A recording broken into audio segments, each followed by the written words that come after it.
Yo, what's up guys? It's Noah here, and in today's video, we're going to be breaking down the NBA slate on Draftkings and Yahoo for Friday, January the 22nd. We got a big Friday slate. We got 11 games tonight, so I don't want to waste too much time. Just, before we get started with the video, guys, please hit that like button down below. As always, I do appreciate all the likes. Hit the subscribe button as well if you are new here. Be sure to click the notification bell so that way you get notified every time I upload, and you also get notified every time I do go live. I do plan on live streaming this afternoon for tonight's slate, so if you're able to tune in around 3:30, 4 o'clock Eastern time, I will be live discussing this slate once again, breaking down any news that comes out throughout the day, answering all your questions. I will do that in the live stream, so if you're able to tune in, be sure to do so this afternoon. But yeah, let's go ahead and start off with the Bulls and the Hornets game. I'm going to try and go as quick as I can today, guys. Last time there was a big slate, I talked for like over 40 minutes, so I'm going to definitely try and keep this one shorter today.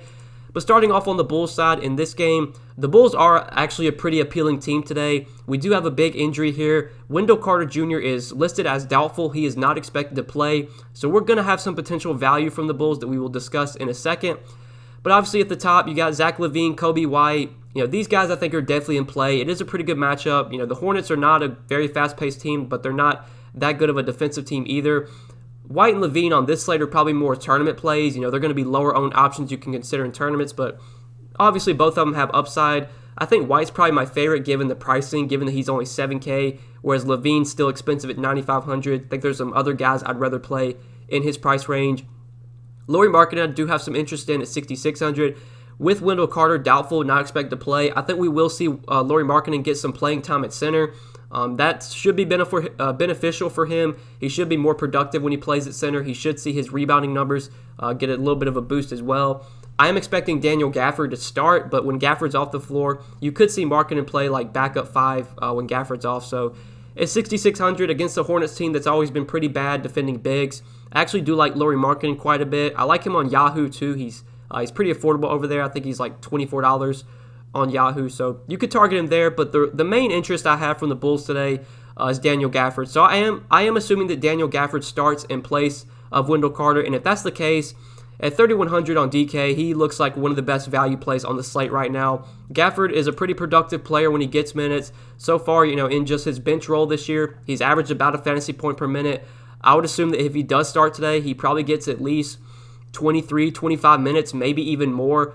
Billy Donovan had a lot of praise for him that, even in this backup role that he's had, he's still been, a good team player. He still hasn't really, fought for more minutes or anything. He hasn't really been chirping at the coach to get more minutes.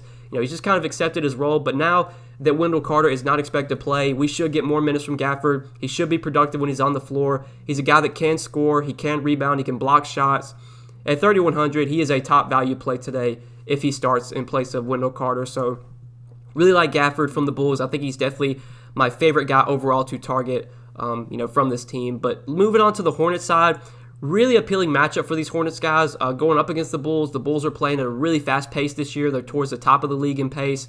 So guys like LaMelo Ball, Gordon Hayward, even Devontae Graham, I think those are probably my 3 favorite targets from the Hornets today. LaMelo I do like quite a bit in tournaments. I think on this slate, he's going to be someone you're probably not considering like in cash games or anything, but as a tournament option with plenty of upside, this could be one of those games where LaMelo pops off for 45, 50 DK points. We know he has that kind of upside in him. We know he's someone that can contribute in all categories, can stuff the stat sheet. At $7,800, the price tag doesn't make him an optimal play, a top play by any means, but for low ownership in tournaments with upside, I do like LaMelo Ball quite a bit in this big-time pace-up matchup against the Bulls. Same thing with Gordon Hayward at $7,700. Hayward's probably more consistent than Ball, but both guys have upside here, so I do have interest in both.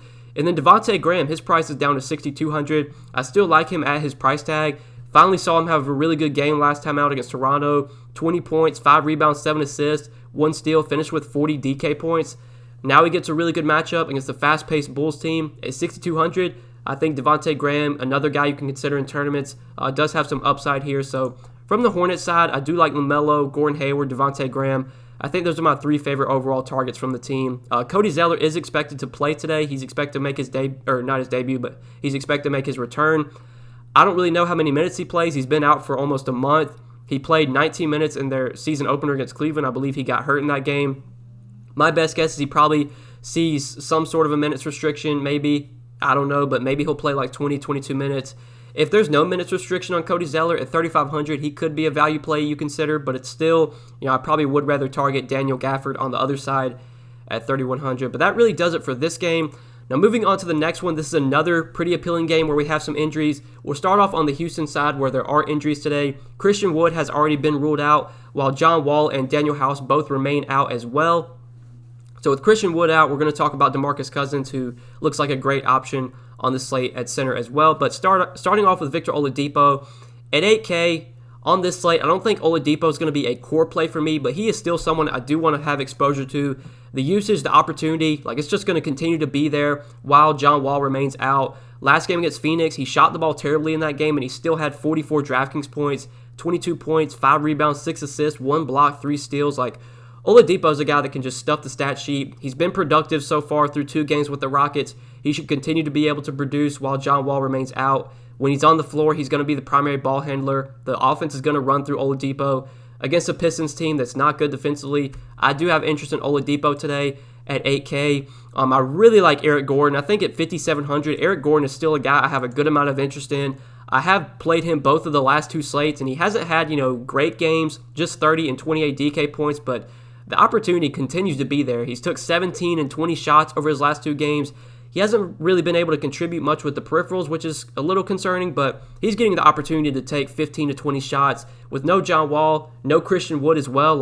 They're going to need, guys like Eric Gordon, Oladipo. These guys are going to have to just take a ton of shots because they really have no other guys that, can put up shots for this offense. I expect the offense to run through Gordon and Oladipo when they're on the floor. I think Gordon at 5,700 definitely has upside on this price point, especially on DraftKings where you get the 3-point bonus, you get the half-point bonus on made threes. I could see this being a game where Gordon just has to take 25 shots and maybe he knocks down 5 or 6 threes and puts up 35, 40 DK points. I do like him quite a bit at 5,700. I think given it's a big slate, he's going to go pretty overlooked. I don't see him being very popular at all. So I do like Eric Gordon quite a bit at 5,700. Like him a good amount on both sites. He's pretty cheap on Yahoo as well. At the small forward position, he's only $16. I think if you're looking for a cheaper small forward on Yahoo, Eric Gordon does make a ton of sense over there. But the main guy, the guy that really stands out from Houston, is DeMarcus Cousins. With Christian Wood already ruled out, DeMarcus Cousins is a top value play today. He's too cheap on DraftKings. He's 4,400 on DK. He's too cheap on Yahoo as well, $18 over there. We saw this situation earlier this year when Christian Wood was out. DeMarcus Cousins, I believe it was the game against the Pacers. He started that game. He only played 23 minutes, but he was still very productive. He had 40 DraftKings points in 23 minutes. Like Cousins, he's just a guy that when he's on the floor, he's going to stuff the stat sheet. He can do everything. He can score. He can rebound. He can get assists. He can get defensive stats. Even if Cousins only plays 22, 24 minutes again like he did last time, at 4,400, he is still a top value play for me, given how productive he is on a point-per-minute basis. And I think it's likely that he plays more than 23 minutes like he did last time. I think, we're probably going to get 26 to 28 minutes from Cousins. Is he going to play 35, 36 like Christian Wood does? Probably not. I don't think at this point in his career that Cousins is a guy that can run out there for 36 minutes, but 26, 28 minutes seems likely.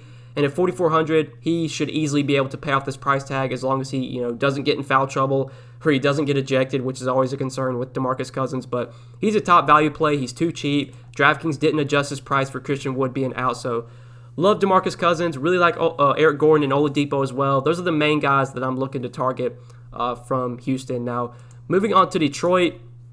On this slate as a whole, I don't think Detroit's really a team I have a ton of interest in. Like Jeremy Grant, he's been playing incredibly well this season. His price is expensive, though. He's 8,100.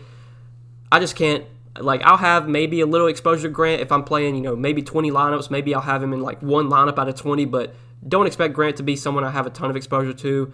Really don't like anyone from Detroit. Nobody stands out. Probably my favorite guy would be Derrick Rose at 5,500, but on the Detroit side, I don't expect to have a ton of exposure to this team overall. I think mainly this team's going to be a fade for me. Really, my interest in this game comes from the Houston side with the guys we just discussed. So moving on to the next one, Orlando and Indiana.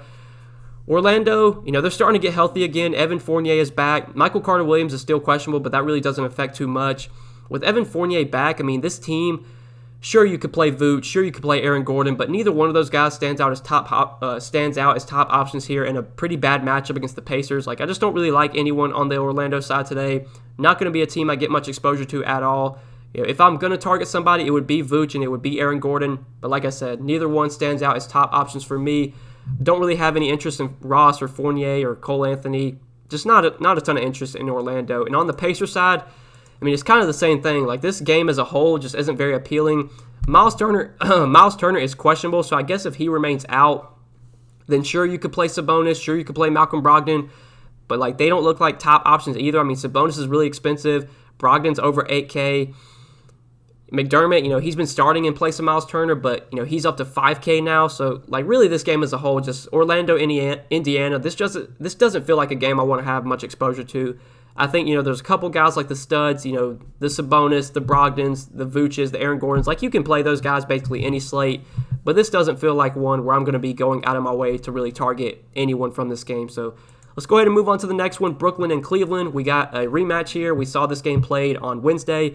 They're playing again on Friday. The game went to double overtime last time these teams played on Wednesday. Look, now that Harden, Durant, and Irving are all fully healthy, like, none of them are going to stand out as priority options. I mean, last game, even in a double overtime game, like, Harden had 59 DK points in 50 minutes. Durant had 77 DK points, so obviously he had a massive game, but, double overtime definitely helped. Played 50 minutes. Kyrie Irving, he had 51 DK points in 48 minutes. So really at their price tags, I mean, the only guy that was a great play last game was Kevin Durant. Like, at their price tags, none of them stands out as top options today. There's just other guys I'd rather target. We're going to see these guys. They're going to be very productive when they're on the floor still, but do we want to pay $10,700 for Durant when there's so many other studs on this slate? I don't think I'm going to be going to him. I guess my favorite guy on Brooklyn would probably be DeAndre Jordan, but it was a concern last game. He only played 24 minutes. He didn't play at all, like in overtime or in double overtime. He didn't play at all in the overtime periods. He was still productive when he was on the floor, but the minutes have been all over the place. So he started 4 games. In those 4 games, he's played 28, 23, 38, and then 24 minutes. So we could get anywhere from like 22 to 35 minutes from DeAndre Jordan today. I have no idea how many minutes he plays. If he gets over 30 minutes, like, he should be able to, hit value on this price tag. But the minutes are a question mark right now. I thought this would be a matchup where he would get the minutes going up against Andre Drummond. They need a big body out there, but they elected to play Jeff Green at center. They could do that once again. So Jordan's just kind of, a lower-owned tournament play. He's risky, but he does have upside if they give him the minutes. Jeff Green got a ton of minutes. He played 45 minutes in the double overtime game. Still only had 32 Draftkings points in 45 minutes. Now that his price is up even more to $4,600, like, I just don't have any interest in Jeff Green. He's not going to be that productive in this offense. He had over 30 DK points last game, but it took him 45 minutes to get there. So, yeah, just no interest in Jeff Green. Really, Brooklyn as a whole, not a team I'm too interested in today.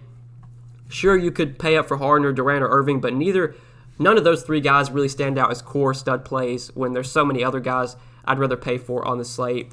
Now, on the Cleveland side, Cleveland, another team I just don't have a ton of interest in. Like, with Jared Allen in the rotation last game, Andre Drummond only played 26 minutes. I think his minutes are definitely going to take a hit now that Jared Allen is backing him up. So, tough to pay $9,400 for Drummond. We saw Colin Sexton have a massive game last game in double overtime in the same matchup. In tournaments, you could go back to him at $7,300. I would assume he's going to be pretty low owned again, but he's not a guy that really stands out as a top play for me. I don't really want to point chase there. I mean, sure, Sexton could have another good game, but does he stand out as a guy I want to have a ton of exposure to? Not really. Really, this game as a whole, I'm just probably going to be avoiding. I didn't have much exposure to it on the last slate, and if it didn't go to double overtime, it wouldn't have been like a great game to target overall. I'm just going to hope this game doesn't go to double overtime again. Really, not much stands out from either side of this game. I guess my favorite play overall would probably be either Colin Sexton on the Cleveland side or DeAndre Jordan on the Brooklyn side, but none of those guys stand out as top plays. So we can go ahead and move on to the next one, Boston and Philly. I mean, another game that's not too appealing. This is another rematch here. We saw these teams play on Wednesday. Jaylen Brown, I think, is definitely my favorite guy to target from the Boston side, just starting off there. He was pretty bad when these teams played on Wednesday, but I would expect him to bounce back. We know the usage, the opportunity, it's going to be there. Jason Tatum does remain out for this game. And even though Kemba Walker is back, Kemba is still on a minutes limit. I think he's going to see his minutes limit raised to like 26 or 28 minutes, which hurts Brown a little bit, but we've seen Brown can be, really productive this year when he's given the opportunity to play, when, he plays his full allotment of minutes. This is a game that should stay close, so we should expect probably 36 to 38 minutes from Jaylen Brown. With no Tatum, should get more usage. I do have some interest in him at 8,500. More of a contrarian play, but someone I do want to have exposure to if I'm playing, 15, 20 lineups. Kemba Walker, tough to trust him, like the minutes. He's going to see more minutes today, but still I don't want to play Kemba Walker even when he's on a minutes limit. Just not a guy I really want to consider. Like Smart, Tice, Thompson, I just don't really have any interest in these guys on a big slate like this. Definitely my favorite guy from Boston is for sure Jaylen Brown, and really nothing else after that. Now on the Philly side, we saw Joel Embiid go absolutely nuclear when these teams played on Wednesday. Had 65 DraftKings points, 42 points, 10 rebounds, 2 assists, 1 block, 2 steals in 33 minutes. I mean, he could definitely have another big game here. Does Embiid stand out as a top stud option today? No. I think there's other guys I'd rather go for. We're going to talk about like Trae Young, Jokic. Those are guys I think I'd rather target on this slate, but sure, you could roster Embiid. He should be low-owned again. I'm pretty sure he was low-owned on Wednesday's slate, and he should be low-owned again today. So if you want to target Embiid, he's fine, but doesn't stand out as a top play. Simmons, Harris, just not guys I really have much interest in on a big slate like this. I mean, really, this game as a whole, I just think it's Joel Embiid, Jaylen Brown for me, and really nothing else. Like, not another game that I just don't have too much interest in. Should be, two really good defenses. Should be relatively low scoring. We can go ahead and move on to the next one. So starting off with Miami in the Miami-Toronto game, we do have some injury news here. Jimmy Butler remains out while Tyler Hero is questionable, and I believe Goran Dragic is probable, so he's expected to play. But the big injury to watch, I guess, is the status of Tyler Hero. So first off, before we get to the guards, we'll start off with Bam. You got Bam at 8,600. Another guy that, like, in a matchup against the Raptors, he's not someone I feel like I need to jam into my lineups today. Sure, he benefits with Jimmy Butler out, but at 8,600 against the Raptors, a tough matchup. Like, I just don't really see myself playing a ton of Bam today. He's just more of, a low-owned tournament option. I think the main guy I want to target from Miami is Goran Dragic. So last game with Tyler Hero out, we saw Dragic get the start. He has started their last 2 games with Hero out. He's played 33 and 31 minutes, has scored 31 and 30 DK points. Dragic definitely has upside if he's going to be getting 30 to 32 minutes. I know his price tag has risen a little bit, up to $6K, but if Hero remains out and Dragic continues to start, I actually do have some interest in him on this slate. Now, he was a core play for me on Wednesday when, I don't think we had nearly as many games. On today's slate, with so many other options, so many games, like Dragic isn't nearly as good of a play today as he was Wednesday, but I still do have interest in him, especially if Tyler Hero is out, because he will start. He'll probably play 30 to 32 minutes. And even in a less than ideal matchup against the Raptors, Goran Dragic definitely has upside when he does get the minutes, especially since Jimmy Butler is out, and we know with Butler out, that benefits Bam, that benefits Dragic, and if Hero plays, that would benefit him. But I don't really have any interest in Hero now that he's 7,100. We saw Kendrick Nunn have a big game off the bench with Tyler Hero out. He played a ton of minutes, and he has played a ton of minutes their last 2 games, 34 and 35 minutes. Well, now his price is up to 5,400. Even if Tyler Hero is out again, I don't think I'm going to be really playing Kendrick Nunn at this price tag. I don't really want to chase these last 2 games. I know Nunn's a productive player, and he's always been productive when he does get minutes. I just don't know if we can expect, 40-plus DK points. Sure, he could give you 30 to 35 DK points, but is he a smash play at 5,400? Not really. We could find other guys that, do just as good. I don't have too much interest in Nunn. I think if I can find the salary, I would rather play Dragic, especially if Dragic is going to be lower owned given how well Nunn has played. Really, on the Miami side, it's just, if Hero's out, I like Dragic and not much else outside of Dragic. So moving on to Toronto, this is another team that does have an injury to watch. We do need to watch the status of Pascal Siakam. Siakam is listed as questionable. I believe he missed their practice on Thursday, so his status is definitely up in the air. He could wind up missing this game. If Siakam does wind up out, that would be a little boost for Kyle Lowry, a little boost for Fred VanVleet. But I think the biggest beneficiary if Siakam were to miss would definitely be Chris Boucher. And if Siakam is out, Boucher is by far my favorite guy to target from Miami. We saw him, struggle really badly in this matchup when these teams played on Wednesday, but I wouldn't let that scare me off of Boucher today, especially if Siakam winds up out, because I would assume that if Siakam is out, we finally see Boucher move into the starting lineup. He should get 30 to 32 minutes if this game is close. Look, he struggled against them on Wednesday, but we know Boucher is a really productive player when he gets minutes. He can score, he can rebound, he can block shots. He's just a guy that can stuff the stat sheet. And at 7,300, he still has plenty of upside at that price tag, so I definitely have interest in Chris Boucher. especially if Siakam is out. And if Siakam is out, that does benefit Lowry and Van Vliet, who would become stronger plays, but I don't think either one would be core options for me. Really, the only top play from Toronto, I think, would be Boucher if Siakam winds up out. But I don't really have any interest in any other guys from the Raptors. So we can go ahead and move on to the next game, the Atlanta-Minnesota game. And this, I think, is probably the most appealing game on the slate. Atlanta-Minnesota, both these teams are very fast-paced teams. Both of them, I'm pretty sure, are top 10 in pace so far this year. So this should be a very high-scoring game. We should see a ton of points scored here. On the Atlanta side, it starts with Trae Young. I like Trae Young a lot on Wednesday's slate. I like him once again today. I think this is a great spot for him against the Timberwolves. He is a guy that I want to have a good amount of exposure to on both DK and Yahoo. He is very affordable on both sides, especially Yahoo. He's coming in at only $40 on Yahoo, which I think is definitely too cheap for Young given this matchup, and especially given how well he has played over their last few games. He's been playing much better, 50-plus DK points in 3 straight games. He obviously benefited last game against Detroit with the game going to overtime, but even before the overtime period, I'm pretty sure he had already scored like 53 or 54 DK points, so I really like going right back to Trae Young. I think he's going to be a little bit popular given this is a really good matchup. It's a fast-paced game, but this is chalk that I think I want to eat. Like, I love this spot for Trae Young. Just in a game like this, there's just going to be so many possessions, so many shot attempts.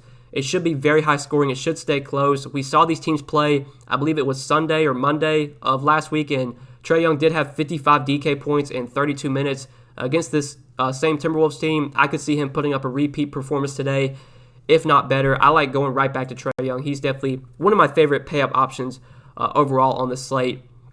And then you got Clint Capella, who is just coming off an insane game in their last time out against Detroit. 76 DraftKings points in 39 minutes, had 27 points, 26 rebounds, 2 assists, 5 blocks, and 1 steal. I mean, Capella, he's been playing insanely well their last 3 games. He's been getting big minutes too. If we're going to continue to get 35, 36 minutes from Clint Capella, I mean, even at 8,300, he's still someone I have some interest in. Now, do I want to have a ton of exposure to Capella at this price tag? Not really, but I will still have him in my player pool for sure. He is a lot more affordable on Yahoo. He's coming in at $34 over there, so I think if you want to play Capella, he does look a little bit more appealing on Yahoo, but I like him quite a bit on both sides. If they're going to keep giving him 36, 38 minutes, we're going to see a lot of 50-plus point games from Capella. This is a guy that can score. He can grab a ton of rebounds. He can block shots. He can stuff the stat sheet. And in a fast-paced game where there should be a lot of shot attempts, a lot of rebound opportunities, I mean, I wouldn't be surprised if we see another 20-20 game from Clint Capella. So I do have some interest in him. John Collins as well. I talked about it in my video last time. Like, Collins is someone that has burned me a lot this year, but he's been playing way better lately. He looked really good in that Detroit game. He came out aggressive early on, had 31 and 11, 49 DK points in 43 minutes.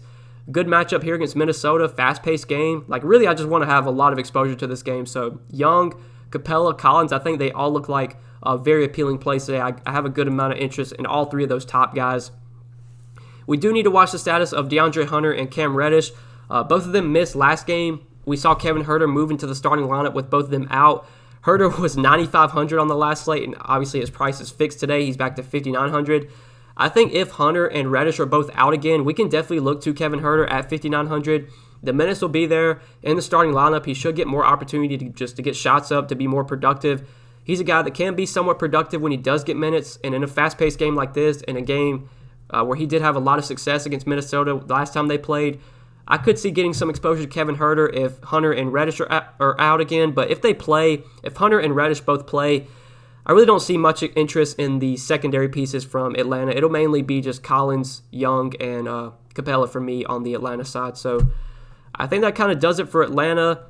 Like, I know people targeted Brian Goodwin last slate with Hunter and Reddish out, but I don't think I really want to go to Brian Goodwin.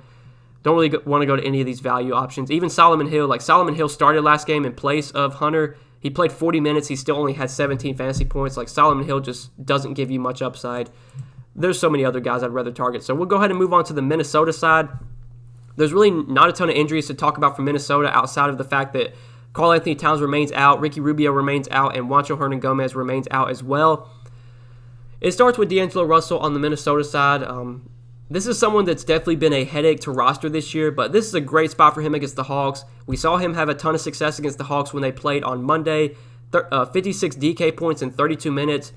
I like D'Angelo Russell a ton here. I think playing him and Trae Young together makes a ton of sense if you can make it work. And there's enough value today where you should be able to make it work. And I think at 8,700, at that price tag, like D'Angelo Russell, he doesn't stand out as a top play today at that price. Like if he was 8K, I think he'd be way more popular today.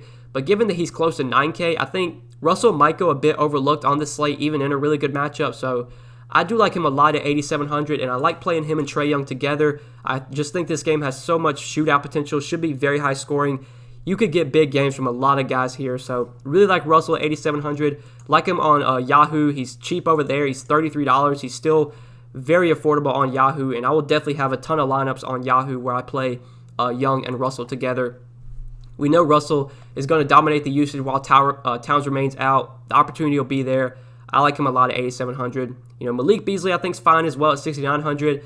Naz Reid continues to start in place of Towns. He played 29 minutes the last two games he started. If we're going to get close to 30 minutes from Naz Reid here against the Hawks, a good matchup, I think he's a tournament option you could consider at low ownership. Jared Vanderbilt, he burned me last slate. He started again and only played 18 minutes. He was in foul trouble then. I mean, if Vanderbilt starts again, I think at 5K, he's someone we can look to. He's not someone I'm too confident in, especially given they kind of, they really didn't play him much last game, even though he did start. He got in foul trouble, and then we saw, I think it was Jalen McDaniels, got a lot of minutes off the bench. Like, it's hard to tell what we're going to get from Vanderbilt, but if he does start, he's a productive player when he gets minutes. At 5K, he could be viable, but I think the core option from Minnesota for me is definitely Russell, and then, Towns, Beasley, Vanderbilt. These are guys, not Towns, but Reed, Beasley, Vanderbilt. These are guys you can kind of mix in tournaments, just lower owned guys with upside. But yeah, I think that does it for the Minnesota game. Let's go ahead and move on to the next one, Dallas and San Antonio. So on the Dallas side, for me, it's really just Luka and Porzingis. I don't have too much interest in any of these secondary Dallas pieces, but Luka and Porzingis I think are definitely viable. Luka, you can basically play him every slate. This is a pretty good matchup against San Antonio. San Antonio, they haven't been good defensively this year. They've been playing at a somewhat fast pace. I do have some interest in Luka, but I think given the savings, I'd probably rather roster Trae Young. I think I'd rather take Jokic as well over Luka, but obviously Luka's viable. Porzingis, though, I do like quite a bit, especially on Yahoo. He still remains really cheap over there, and they actually moved him to power forward, so he's a power forward on Yahoo now, which makes him very appealing given, there's so many good center plays today. You can roster Porzingis at power forward. He's only $29. That's just still way too cheap for Porzingis. The minutes restriction is basically gone. He's playing 32 to 34 minutes again. He's going to play that if this game is close. We know this is a guy that is incredibly productive when he's on the floor. You've seen 40 and 51 fantasy points for him over his last two games. If we're going to get 32, 34 minutes from Porzingis, he could easily give you 40, 50 fantasy points again. And at $29 on Yahoo, he is a top play for me. Love him on Yahoo at that price tag, and love that you can play him at power forward over there. But really, that's it for Dallas. I don't have too much interest in any of the secondary pieces from the Mavs. So moving on to the San Antonio side, I mean, nothing from San Antonio really stands out as a top play. Like, sure, DeRozan, Murray, these guys have upside for tournaments, but not going to be someone not going to be guys I really have much exposure to. LaMarcus Aldridge, his price has come way down to $5,500, but he's just been terrible lately. He's a guy that's really hard to trust right now. We don't know what his minutes are going to look like. If you want to bank on, or if you want to buy low on him right now, given his price is way down, you could do that, but there's not much I like from San Antonio. Really, in this game as a whole, it's just, Porzingis and Luka for me, and that's really about it. So moving on to OKC and the Clippers. On the OKC side, I mean, Al Horford remains out, so sure, we could target Isaiah Roby, but he's up to 5K now, so at 5K, Roby is not nearly as good of a value as he has been on these last few slates when he was, 3,700, 4,100. There's other values I'd rather target today. Roby's viable, but not a top option for me. I think he is still really cheap on Yahoo. He's still $11 over there. So if you were going to play Roby, I think it would be on Yahoo. He's probably the most appealing guy from OKC. Shai Gilgeous-Alexander, I just don't think this is a matchup where I really want to target him. We know SGA has upside, but against a really good Clippers team that plays good defense, that has really good defenders, I'm a bit scared with SGA here. Really, there's not much that stands out from OKC that I love today outside of Roby on Yahoo. Maybe some Darius Bazley, given he's down to 4,900, but that really does it from OKC. On the Clippers side, it's kind of the same thing. Like, when the team is fully healthy, I just don't really have a ton of interest in Kawhi and PG, given where they're priced now. Like, Kawhi's 9,700, PG's 9,300. Neither one stands out as top options on this slate. Like, there's just not a lot that I like from this game. I think this game's probably going to be a full fade for me outside of some exposure to Roby on Yahoo where he's still cheap. Just don't really like much from this game overall. So let's go ahead and move on to the next one.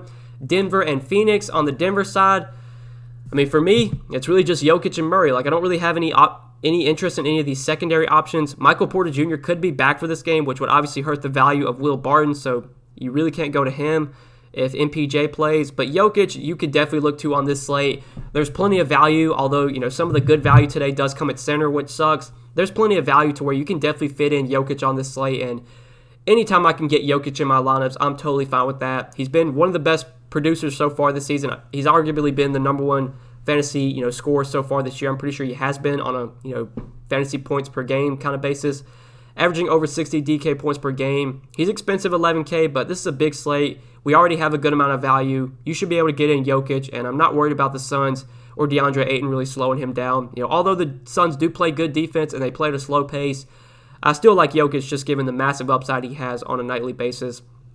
Jamal Murray, I think, is a fine tournament option. You know, he's been struggling lately, but we know Jamal Murray can randomly pop off at times. You could definitely look to him at 7K, but really on the Denver side, it's just Jokic that stands out as a top play and nothing else outside of Jokic. Now, on the Phoenix side, I mean, Phoenix just not a team that I've really been targeting much this year. Like, I really haven't been playing Devin Booker or Chris Paul. Like, neither one have been putting up massive games. Like, Devin Booker's just kind of been mediocre this year, and he's still expensive on Draftkings. Chris Paul's kind of the same thing, and he's still like 7,200. Maybe if it was a shorter slate, these guys will be appealing, but on a big slate where we have so many options, like, I just don't really see anyone from Phoenix that stands out.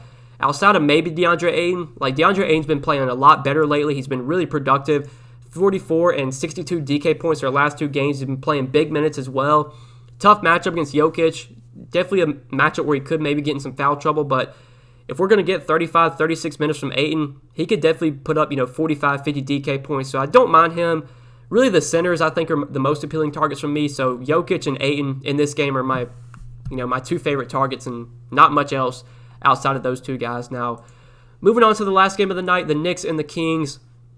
The Knicks are on a back-to-back, so this will be something to monitor for, you know, tonight's slate. I don't really assume that's going to change much, but it is worth noting.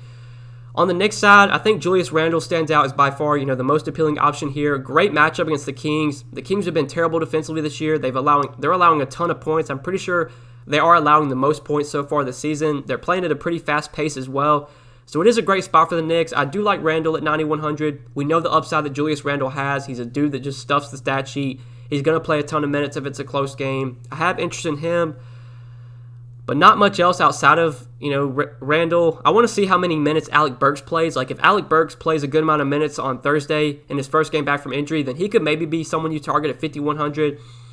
But in terms of, you know, top options, I think that on the Knicks side, it's just Julius Randle for me. Robinson, Barrett, Payton, these guys are just, you know, secondary plays, low ownership, guys you can target for low ownership in a good matchup, but nothing stands out outside of Julius Randle. On the Kings side, it's kind of the same thing. Like, nothing really stands out from the Kings. I mean, De'Aaron Fox you can always target, but this is a mediocre matchup against the Knicks, a team that plays slow, a team that's been good defensively this year. I don't love Fox at his price. Buddy Hield, just a meh play. Like, same with Rashawn Holmes. Marvin Bagley, you know, he's been playing better lately, but last game he saw his minutes go back down to 29. You know, maybe the blowout kind of factored into that, but yeah, I just don't like much from the Kings. This is going to be a team I kind of avoid as a whole, and really, you know, these late night games, they're just not that appealing outside of maybe Jokic and Ayton in the Denver-Phoenix game. There's not much I like from these 10 o'clock games now. If news comes out, that could change things, but for now, not much that's very appealing in these late night hammers. So I think that really does it for tonight's 11-game slate. Hopefully this video was a little bit quicker than normal. I'm not sure how long I talked for, but I appreciate you guys tuning in. If you watched to the very end of the video, I really do appreciate you tuning in for the entire video. Hopefully, you know, this video helped. Hopefully it was able to, you know, give you a little bit of value, help you out for tonight's slate, kind of give you a little bit of a head start. But best of luck tonight, guys. Thanks for watching. I do appreciate it. Hit that like button before we do get out of here. Hit the subscribe button as well.